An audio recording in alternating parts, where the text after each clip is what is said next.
We're here in Montgomery, Alabama, and we are at the Red Bluff Cottage. I have Barry and Bonnie Ponstein with us.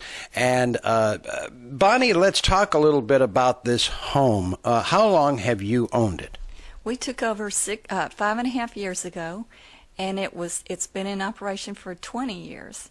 It was built from the ground up to be a bed and breakfast, and it's in the oldest existing neighborhood, Cottage Hill. How many rooms do we have here? We have 4, all have private baths, and each one has a desk, and we have wireless internet and a lot of amenities, plush robes in the rooms. We have a lot of special toiletries and things. We do triple sheeting in the rooms, and so it's just as nice as you would find in the finest hotels. You belong to a special organization, association, and evidently you're passionate about that because it brings your standard here at the B&B up based on other B&Bs. Tell us about that organization. It's the Bed and Breakfast Association of Alabama. It's one of the finest associations in the South, and we have a network of other B&Bs that help one another. We have standards. We are inspected. We help one another with referrals and just whatever the needs are out there. We help one another. It's just like a little family. Mm-hmm. And there's quite a few. It's all in the state of Alabama. That's correct. Mm-hmm. What got you interested in operating a B&B? I mean, you have to be so, you're a cook, you're a cleaner, your housekeeping. I mean, you do everything. Why did you want to do that? I think it was just providential. I think that we were meant to be here. And it just developed, over the years through the different experiences we had. How long have you and Barry been married? We've been married 25 years. 25 years. This year. This year. And is this something both of you wanted to do all the time, or did you just feel it was a calling? I think that originally Barry just kind of pulled me into it, but I was able to do it because I had the skills to do it. Any comment on that, Barry? Well, Bonnie is the cook in the house, okay? But the only thing I can just add to that is the real calling I felt like to bring us to the bed and breakfast industry.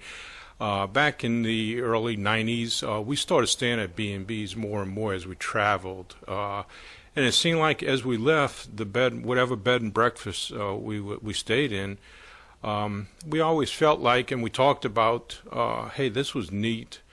And this is something that we could probably do real good.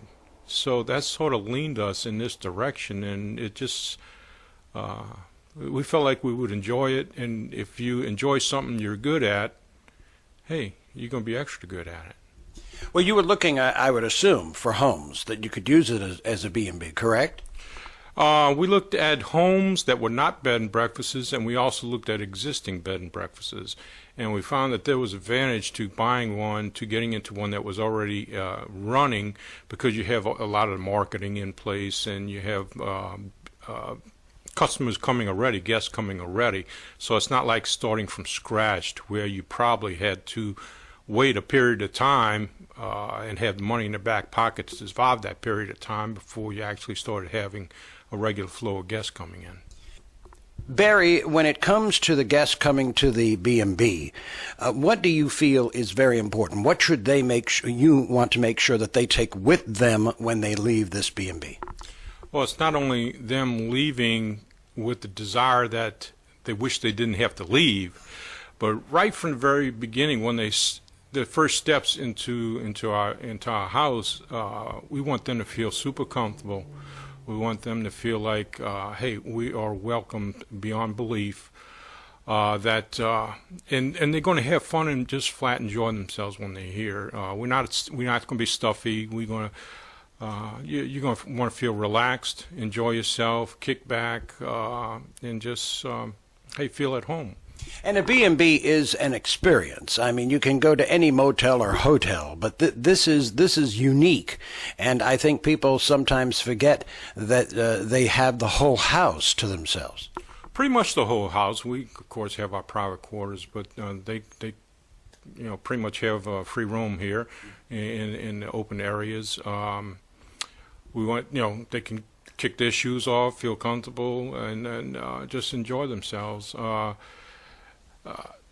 We don't want to hold them back in any kind of way, but hey, just enjoy. Just enjoy. That's all. And talking about enjoy, the chef here, the cook here, she could be a chef, with the breakfasts that you serve. We're not talking about some eggs and some bacon on a plate.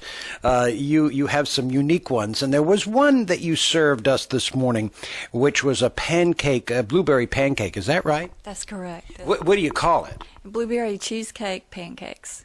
Very unique, and you're very particular on how it looks as well. Tell us a little bit about the different breakfasts that you do prepare. Well, we can have a different breakfast every morning. If you were here a month, you get a different breakfast every morning. And we try to make it look different and present it different. And so it's like a work of art, you know. We just try to make it look like painting a picture. Have you ever done a lot of this cooking before? Oh, I've always loved to cook. So it's not new to you to be in the kitchen. No. And of course, I guess you knew when you started the B&B, you were going to have to do some breakfast. Right. How do you pick out what to have? I notice you have a lot of fruit, which I guess is very important to you. Well, when the guest comes in, we try to feel them out to see what their needs are, if they have any dietary problems or medical problems, and then I work with that. If they have special diet, then I'll cook up special things. Like they tell me they're allergic to wheat, I'll maybe come up with buckwheat or, just something that would be a substitute that they could still enjoy a gourmet breakfast. Mm-hmm. And it is just that. It's not an eat and run. You take your time, you enjoy the breakfast, you enjoy the food. We want their experience to be something that they don't have every day. So we want it to be unique. When they come here, it's going to be special. Mm-hmm. Now, you have a website where people can go. Barry, tell us about that. Our website is redbluffcottage.com, and just key that in, and it'll pop up. We have several links, so you can view our rooms. You can make reservations online. You can see what amenities we offer, the things to do in Montgomery. We have links to all sorts of attractions and events and other things of interest that's going on here in Montgomery. So it's a very useful site for our guests. It's easy to get around and it's nice to look at. Barry, Bonnie, thank you very much for the time and this beautiful home. We are located exactly where in Montgomery? We're located at 551 Clay Street. We're just a couple of blocks from the downtown area. You can see the state capitol from our front porch. We're 5 minutes away from Maxwell Air Force Base, a couple minutes from the Riverfront Stadium. Hey, you can get anywhere you need in Montgomery within a 10, 12-minute ride from here. Thank you again for your hospitality. Thank you. Thank you.